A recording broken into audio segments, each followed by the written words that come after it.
Joan of Arc was a simple peasant girl, a farmer's daughter. She, at the age of 13, when she was playing in her father's garden, heard the voice of God speak to her. Within a few short years, she would go on to leave her home, lead an army to victory, seat a king, and before the age of 20 years old, be burned alive at the stake.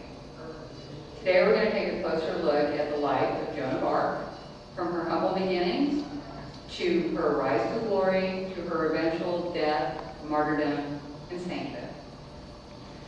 Joan of Arc was born in a small village in Dormay, France in 1412 to Jacques and Isabella d'Arc. Excuse me. She was, by all accounts, a sweet, pious, obedient young girl. And again, when she was 13 years old, she was playing in her father's garden and she heard a voice that sometimes it was St. Michael, sometimes it was St. Catherine, sometimes it was just the voice. And the voice began to give her direction. In the beginning, it was very simple. Be a good girl, go to Mass, do your chores, things along those lines, be obedient to your parents. Eventually, though, the voice told her that she had a mission. And her mission was to save France. France was in the middle of the 100 Years' War with England, and Charles VII was the heir to the throne, and this is what the battle is currently about. God told her that she would, in fact, put Charles VII on the throne. He also told her that she needed to cut her hair short, don men's clothing, and go and see Charles. So she did. She cut up all of her hair, she put on full men's wardrobe, and she went to Chinon, France, where Charles was. Charles did not want to see her. It took her several tries. She was finally admitted into court, but he decided rather than having the grand introduction, what he would do would be to hide among the gentry. He would just dress in common clothes and watch her. Well, she was 16 years old at this point. She'd never seen the man. She walked into the room, walked straight up to him, leaned over and whispered something in his ear. To this day, that secret has never been confirmed. Most people believe that he had a serious issue with whether or not he was legitimate, and as such, if he had an actual God-given right to the throne. And they speculate that Joan told him, "You are your father's son, you do have a right to the throne." So this gave him some confidence that she was, in fact, from God. However, not wanting to turn his country over to a sorcerer or a witch, he sent her to be questioned by the clergy of the day. All of the prominent theologians questioned her for 3 weeks. They asked her about her beliefs, they asked her about her spirituality. They tried to find if she was a heretic or if she had any kind of demonic lead. After 3 weeks of intense questioning, they gave her her blessing, gave her their blessing, and sent her back to Charles. Charles was now fully reassured, so he gave her a position with his army as a captain, and she led the Battle of Orleans, which was a turning point in the French and English war.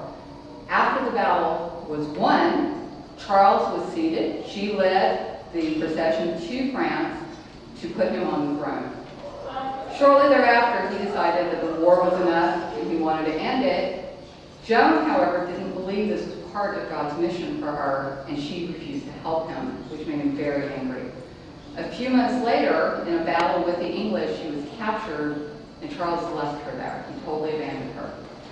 They took her, rather than treat her as a prisoner of war, they took her instead to an English Inquisition tribunal, where they again tried to find her guilty of heresy, because that would discredit Charles and hopefully let the English get the throne back.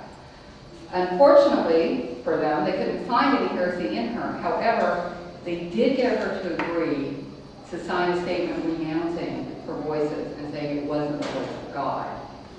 They also added an addendum where she signed that she agreed and understood that wearing men's clothing was against the church triumphant, and as such was heresy, and that she would agree to never do it again. There are some people who believe that by renouncing God, she removed God's protection from her life, and that is what allowed her to be killed. Either way, that paper served as her death warrant, because 3 days later, while in prison, they returned her to prison without a conviction. 3 days later, she was again in men's clothing. It is rumored, but never verified, that her clothing was actually stolen and replaced with men's clothing so that they could finally find something. And it worked. She was brought back to court and found to be a relapsed heretic and was sentenced to die. On May 30th, 1431, Joan of Arc was burned at the stake. When they had her tied, 19 years old, to the pole and the flames began to rise, she looked out and she saw a cross, and she said, "Hold the cross higher so I can see it over the flames." And shortly thereafter, she was consumed by the fire and died.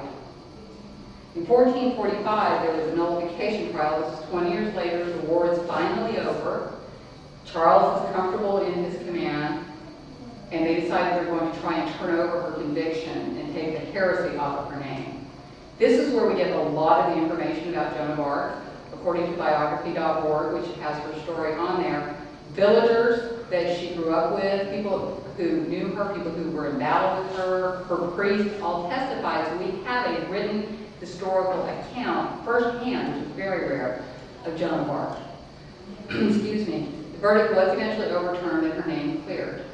500 years later, in 1920, the Catholic Church canonized Joan as a saint. Excuse me. From her humble beginnings to her glorious victory on the battlefield to her death and later sainthood, Joan of Arc stands as an icon of courage and faith. Whether a vessel of God or merely a delusional country girl, she led a remarkable life. She was a confidant to kings. She was an inspiration to her countrymen. She was a tragic heroine, and she lived and died for her faith. To quote Joan herself, "One life is all we have, and we live it as we believe in living it. But to sacrifice what you are and to live without belief that it is a fate more terrible than death."